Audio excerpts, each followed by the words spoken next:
प्यारे बच्चों नमस्कार। कैसे हो आप सभी। मैं आशा करता हूं कि आप लोग बहुत ही अच्छे होंगे, स्वस्थ होंगे और आप सभी की पढ़ाई भी बहुत ही अच्छी चल रही होगी। तो बच्चों आज का ये क्लास आप सभी के लिए बहुत ही ज्यादा इम्पोर्टेंट है, क्योंकि आज के क्लास में हम लेके आए हैं आपके लिए क्लास 12th केमिस्ट्री का top 70 most important objective question. और बच्चों ये सारे प्रश्न आपके बोर्ड एग्जाम के दृष्टिकोण से बहुत ही ज्यादा इम्पोर्टेंट है।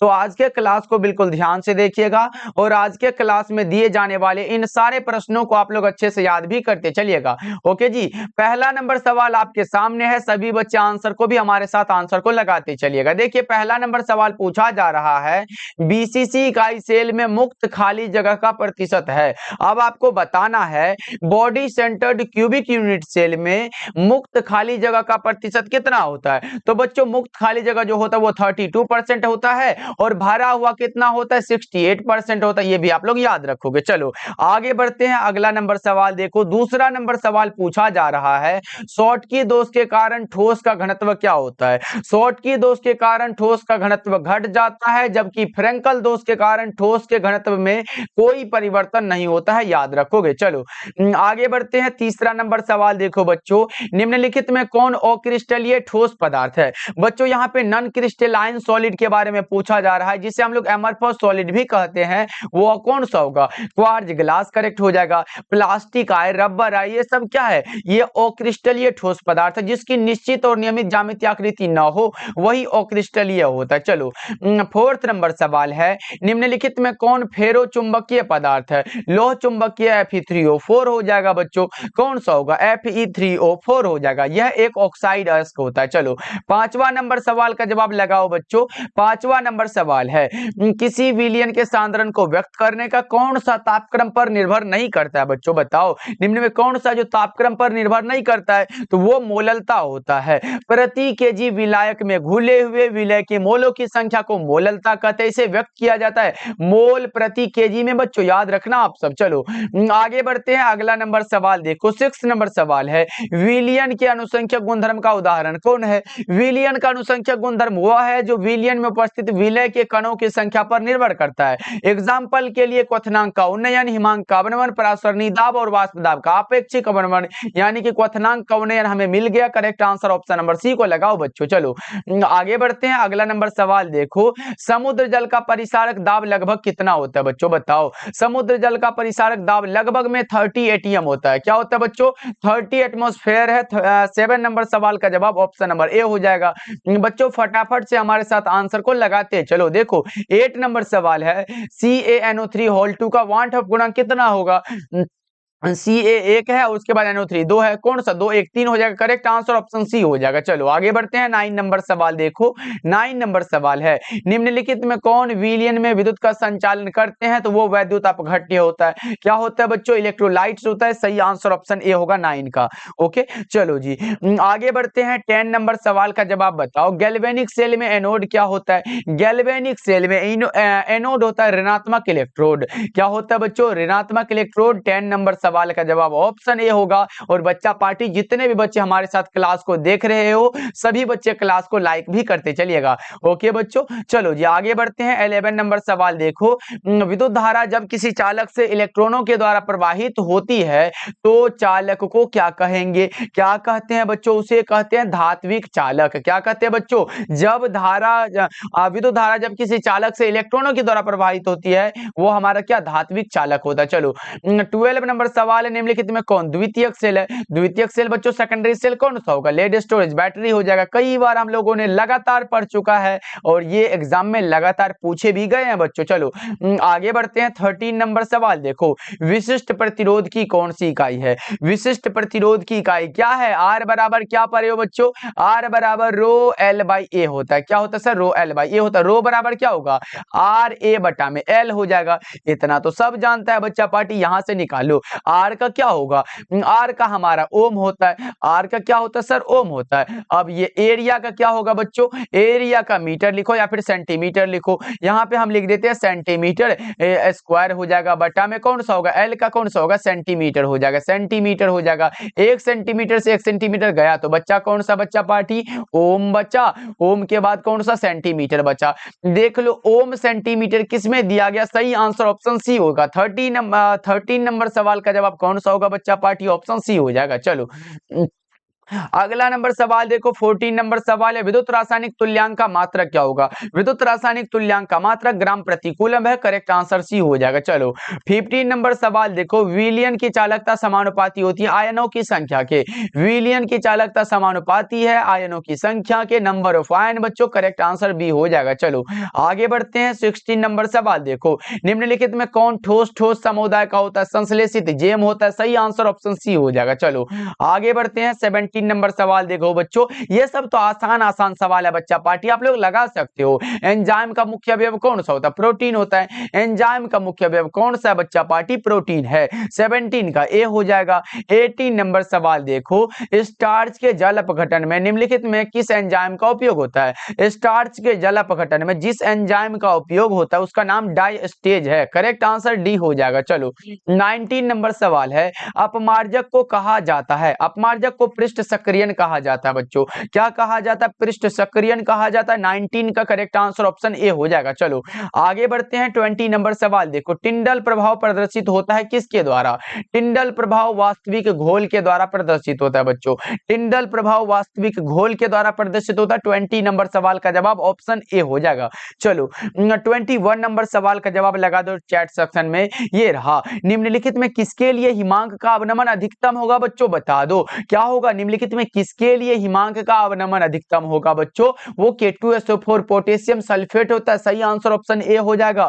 चलो आगे बढ़ते हैं, बच्चा पार्टी आंसर को लगाते चलो, देखो शून्य कोटि की अभिक्रिया के लिए वेग स्थिरांक की इकाई क्या है, देखो अगर पूछे शून्य कोटि के लिए तो mole litre inverse second inverse हो गया, उसके बाद प्रथम के लिए पूछे सेकंड इनवर्स लगाना, उसके बाद द्वितीय के लिए पूछे mole inverse litre second inverse लगा देना, करेक्ट हो जाएगा बच्चा पार्टी। चलो आगे बढ़ते हैं, 23 नंबर सवाल देखो, प्रथम कोटि की अभिक्रिया के लिए हाफ लाइफ का मान कितना होता है, हाफ लाइफ का मान जो होता है बच्चों वो कितना होता है, 0.693 बटा में क्या होता है, यही वाला तो होता है बच्चों, ये सिद्ध करने के लिए भी ऐसे पूछता है, सही आंसर बी ऑप्शन सही हो जाएगा। चलो आगे बढ़ते हैं, 24 नंबर सवाल देखो, किस कोटि की अभिक्रिया के लिए वेग तथा वेग स्थिरांक की इकाई समान होती है, वो शून्य कोटि की अभिक्रिया है, क्योंकि हमने पिछले क्लास में भी बता चुका है कि शून्य कोटि की अभिक्रिया की दर क्या होती है, निश्चित होती है बच्चों। चलो आगे बढ़ते हैं, 25 नंबर सवाल देखो, सेल जिसमें रासायनिक ऊर्जा विद्युत ऊर्जा में बदलता है उसे क्या कहा जाता है, ऐसा कौन सा सेल है जिसमें रासायनिक ऊर्जा विद्युत ऊर्जा में बदलता है, उसे क्या कहते हैं बच्चों, ये बताना है, वो हमारा हो जाता है galvanic cell, correct answer B हो जाएगा। चलो आगे बढ़ते हैं, 26 नंबर सवाल है, किसका ऑक्सीकरण विभव सबसे अधिक होगा, ऑक्सीकरण विभव सबसे अधिक होता है Mg का, मैग्नीशियम का बच्चों, करेक्ट आंसर क्या होगा, ऑप्शन नंबर डी हो जाएगा, ओके 2.37 ऐसे होता है। चलो आगे बढ़ते हैं, अगला नंबर सवाल देखो, 27 नंबर सवाल है, आदर्श विलयन का निम्न में से कौन है, आदर्श विलयन वह होता है जो सभी तापों एवं सांद्रणों पर राउल्ट के नियम का पालन करता है बच्चों, 27 का ए ऑप्शन सही हो जाएगा। ओके बच्चा पार्टी, चलो क्लास को लाइक जरूर करते चलना। देखो 28 नंबर सवाल है, C6H6 कैसा पदार्थ होता है, अब बताओ बेंजीन जो होता है वो कैसा पदार्थ है, प्रतिचुंबकीय होता है बच्चों, बेंजीन क्या होता है, प्रतिचुंबकीय होता है, अगर O2 पूछे तो अणुचुंबकीय होता है, ओके, और O3 पूछे तो ये प्रतिचुंबकीय होता है बच्चों, याद रखना आप सब। चलो आगे बढ़ते हैं, अगला नंबर सवाल देखो, 29 नंबर सवाल है, निम्नलिखित में कौन सामान्यतः मुक्त अवस्था में पाया जाता है, वही वाला हुआ ना बात बच्चों, सोना वाला बात, सही आंसर ऑप्शन बी हो जाएगा। चलो आगे बढ़ते हैं, 30 नंबर सवाल देखो, निम्नलिखित में से किस धातु के निष्कर्षण के लिए साइनाइड विधि का उपयोग होता है, साइनाइड विधि का सोना और चांदी के निष्कर्षण में होता है, सोना यहाँ पे चांदी दिया गया है और सोना भी रहे तो लगा सकते हो बच्चों। 30 नंबर सवाल का जवाब क्या लगाए हो, ऑप्शन बी हो जाएगा। चलो आगे बढ़ते हैं, 31 नंबर सवाल है, अयस्क में उपस्थित अशुद्धि को क्या कहते हैं, अयस्कों में उपस्थित अशुद्धि को गैंग या फिर क्या कहते हैं, अधात्री भी बोलते हैं बच्चों, लिख सकता है अधात्री भी, याद रखना आप सब। चलो आगे बढ़ते हैं, अगला नंबर सवाल देखो, 32 नंबर सवाल है, निम्न में से वह लवण जो खनिजों में सबसे कम पाया जाता है नाइट्रेट होता है। कौन सा लवण बच्चों? नाइट्रेट है। करेक्ट आंसर डी हो जाएगा। चलो 33 नंबर सवाल है, गैलेना किसका अयस्क होता है? गैलेना बच्चों, गैलेना का सूत्र ऐसे कौन सा होता है? PbS होता है। ये Pb यानी कि लेड हो जाएगा बच्चों। करेक्ट आंसर बी हो जाएगा। चलो 34 नंबर सवाल देखो, हूप की विधि के द्वारा निम्नलिखित में किस धातु का शोधन होता है? हूप विधि के द्वारा किस धातु का शोधन होता है बच्चों? एल्यूमिनियम का होता है। हूप की विधि के द्वारा एल्यूमिनियम का शोधन होता है बच्चों। करेक्ट आंसर बी हो जाएगा। चलो 35 नंबर सवाल है, निम्नलिखित में कौन जिंक का अयस्क नहीं है? अब जिंक का अयस्क ये बॉक्साइट कैसे होगा बच्चों? क्योंकि बॉक्साइट तो एल्यूमिनियम का अयस्क है। बॉक्साइट किसका अयस्क है? एल्यूमिनियम का अयस्क है। ये जिंक का कैसे होगा बच्चों? करेक्ट आंसर तो डी हो जाएगा। चलो आगे बढ़ते हैं। 36 नंबर सवाल देखो, निम्नलिखित में कौन सा नाइट्रोजन का ऑक्साइड हंसाने वाला गैस होता है? नाइट्रोजन का ऑक्साइड हंसाने वाला गैस N2O होता है। क्या होता है बच्चों? N2O। करेक्ट आंसर भी होगा, नाइट्रस ऑक्साइड कहते हैं जिसे। चलो आगे बढ़ते हैं। 37 नंबर सवाल देखो, आवर्त सारणी में ग्रुप 16 में सल्फर के अलावा पाए जाने वाला कौन सा तत्व होता है? आपको पता होगा ग्रुप 16 में कौन कौन से तत्व होते हैं, जिसे हम लोग कैल्कोजन कहते हैं बच्चों। Oxygen, sulphur, selenium, tellurium, polonium, यही सब ना होता है बच्चों। तो ग्रुप 16 के तत्व को कैल्कोजन कहते हैं, याद रखना। 17 को हेलोजन कहते हैं। ओके, तो अभी का तो करेक्ट आंसर कौन सा? ऑक्सीजन हो जाएगा। सल्फर होता वो भी लगा सकते थे। चलो आगे बढ़ते हैं। 38 नंबर सवाल देखो, साधारण नमक का सूत्र क्या होगा? इतना आसान सा सवाल है, एकदम देखते ही लगा दोगे। सर साधारण नमक का यानी कि NaCl कह सकते हैं, सोडियम क्लोराइड हो जाता। चलो आगे बढ़ते हैं। अगला नंबर सवाल देखो, 39 नंबर सवाल है, आवर्त सारणी के ग्रुप 1 के सभी तत्वों को जाना जाता है। आवर्त सारणी में ग्रुप 1 का तत्व है बच्चों, लगा दो, क्षारीय धातु होता है। ग्रुप 1 के सभी तत्वों को क्षारीय धातु कहते हैं बच्चों। करेक्ट आंसर ए हो जाएगा। चलो 40 नंबर सवाल है, नाइट्रिक अम्ल तैयार किया जाता है ऐसे नाइट्रिक अम्ल ओस्टवाल्ड विधि के द्वारा। नाइट्रिक अम्ल का सूत्र क्या होता है? HNO3 होता है। उसके बाद अमोनिया का जो तैयार होता है वो हैबर विधि से NH3 होता है बच्चों। उसके बाद संपर्क विधि से कौन सा? H2SO4 यानी कि सल्फ्यूरिक एसिड बनता है। ये सब हम लोग बायोलॉजी में पढ़ते हैं, जिसमें कि प्रकाश संश्लेषण के द्वारा हरे पौधे अपना भोजन प्राप्त करते हैं। चलो 41 नंबर सवाल है, ओलियम में H2SO4 के साथ और कौन सा अवयव होता है? ओलियम का पहले सूत्र पता होना चाहिए, H2S2O7। और ये क्या दिया गया बच्चों? इसको घटा देंगे ना, H2 दिया गया है, SO4 दिया गया बच्चों, यहाँ पे इसे घटाना है। देखो O कितना बच्चों? 4 है, इसमें कितना देंगे तो हो जाएगा? तो O3 देंगे सर, तो 7 हो जाएगा। फिर इसके बाद देखो S1 है, S1 है, तो S1 और देंगे तब ना ये 2 हो जाएगा। फिर देखो H2S2 मिलता है, इसको छोड़ो, SO3। करेक्ट आंसर भी ऑप्शन नंबर बी हो जाएगा। ओके बच्चों, करेक्ट आंसर बी वाला ऑप्शन करेक्ट हो जाएगा। चलो 42 नंबर सवाल है, HCl की खोज किसने की थी? HCl की खोज किसने किया था बच्चा पार्टी बताओ? ग्लेवर साहब ने किया था। करेक्ट आंसर सी हो जाएगा। 43 नंबर सवाल देखो, गोताखोर ऑक्सीजन के साथ मिलाकर ले जाते हैं। गोताखोर ऑक्सीजन के साथ मिलाकर ले जाते हैं हीलियम को। किसको बच्चों? हीलियम को। करेक्ट आंसर बी हो जाएगा। चलो आगे बढ़ते हैं। 44 नंबर सवाल है, फोटोग्राफिक फिल्म प्लेट में किसका आवश्यक घटक होता है? फोटोग्राफिक फिल्म प्लेट में आवश्यक घटक होता है AgBr का, सिल्वर ब्रोमाइड जिसका नाम होता है बच्चों। चलो आगे बढ़ते हैं। 45 नंबर सवाल देखो, निम्नलिखित में किसे मुद्रा धातु कहा जाता है? मुद्रा धातु किसे कहा जाता है? कॉपर, सिल्वर, कौन सा होगा? जल्दी से बता दो, कौन सा होगा? कॉपर हुआ, सिल्वर हुआ, सोना हुआ, यही तो होगा। चलो आगे बढ़ते हैं। 46 नंबर सवाल है, किसका +2 ऑक्सीकरण अवस्था सबसे स्थिर है? किसका +2 ऑक्सीकरण अवस्था सबसे स्थिर होता है बच्चों? PB का, लेड का। चलो आगे बढ़ते हैं। 47 नंबर सवाल है, लोहे को जंग लगने से रोकने का सबसे अच्छा तरीका क्या है? सबसे अच्छा तरीका है आयरन का कैथोड बनाकर बच्चों। कौन सा? आयरन का कैथोड बनाकर। करेक्ट आंसर ए हो जाएगा बच्चों। चलो आगे बढ़ते हैं। 48 नंबर सवाल देखो, तांबा क्या होता है? लोहा आए, कोबाल्ट आए, निकेल आए, वो तो लोह चुंबकीय लगाते थे, लेकिन अब तो तांबा है तो तांबा प्रति चुंबकीय है। करेक्ट आंसर ऑप्शन ए हो जाएगा। चलो आगे बढ़ते हैं। 49 नंबर सवाल देखो, संक्रमण तत्व कौन सा? डी ब्लॉक एलिमेंट्स वाला संक्रमण तत्व डी ब्लॉक का एलिमेंट्स होता है। चलो आगे बढ़ते हैं बच्चों। 50 नंबर सवाल का जवाब बताओ। पूछा जा रहा है, विद्युत की सबसे अधिक सुचालक धातु कौन सी है? विद्युत की सबसे अधिक सुचालक धातु का नाम चांदी है। कौन सा होगा बच्चों? Ag हो जाएगा, याद रखना आप सब। चलो 51 नंबर सवाल देखो, डी ऑर्बिटल का आकार कैसा होता है? बच्चों हमने क्या बताया था, ये हमारा जो होता है डी का क्या होता है? डबल डम्बवेल होता है। पी का क्या होता है? डम्बवेल होता है। एस का गोलीय होता है। ये सब पता है ना बच्चों आपको। चलो आगे बढ़ते हैं। 52 नंबर सवाल देखो, समन्वय यौगिकों के लिए सबसे पहला पहला महत्वपूर्ण सिद्धांत किसने दिया था? वर्नर ने दिया था। समन्वय यौगिकों के लिए सबसे पहला महत्वपूर्ण सिद्धांत दिया था वर्नर साहब ने। 52 नंबर सवाल का जवाब सी हो जाएगा। चलो आगे बढ़ते हैं। 53 नंबर सवाल देखो, K3 एफिशिएंट 6 एक प्रकार का क्या है?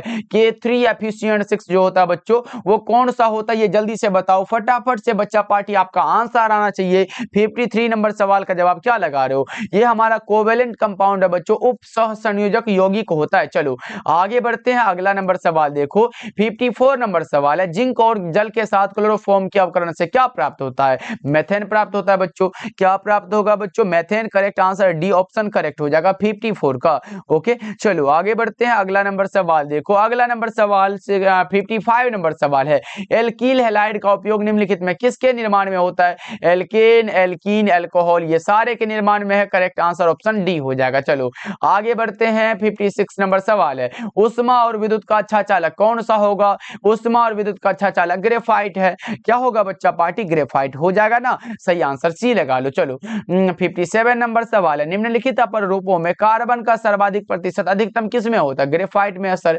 ग्रेफाइट में सबसे अधिक होता है। करेक्ट आंसर सी हो जाएगा 57 का। चलो 58 नंबर सवाल देखो, कार्बन की संयोजकता कितनी है? कार्बन की संयोजकता 4 होती है। कार्बन की संयोजकता 4 है बच्चों। करेक्ट आंसर डी हो जाएगा। चलो 59 नंबर सवाल है, एल्कीन निम्न में से कौन अभिक्रिया देती है? एल्कीन कौन सी अभिक्रिया देती है बच्चों? योगात्मक अभिक्रिया देती है। एल्कीन कौन सी अभिक्रिया देती है? तो योगात्मक अभिक्रिया देती है। करेक्ट आंसर ए हो जाएगा। चलो 60 नंबर सवाल का जवाब लगाओ बच्चों। पूछा जा रहा है, एल्कील हैलाइड और सोडियम धातु के बीच अभिक्रिया क्या कहलाती है? ऊर्जा अभिक्रिया कहलाती है। ऐसे बच्चों ये अभिक्रिया के लिए ऊर्जा अभिक्रिया, क्लेमेंसन अभिक्रिया, कॉल्बी अभिक्रिया, रिमर टीमैन अभिक्रिया, ये सब आप लोग बना के देख लीजिएगा क्योंकि इंपॉर्टेंट है, 2 नंबर में पूछता है। चलो आगे बढ़ते हैं। अल्कोहल का सक्रिय क्रियाशील मूलक क्या होता है? अल्कोहल का पूछा, ROH हो जाएगा। आर क्या है सर? एल्किल ग्रुप होता है। करेक्ट आंसर ए हो जाएगा।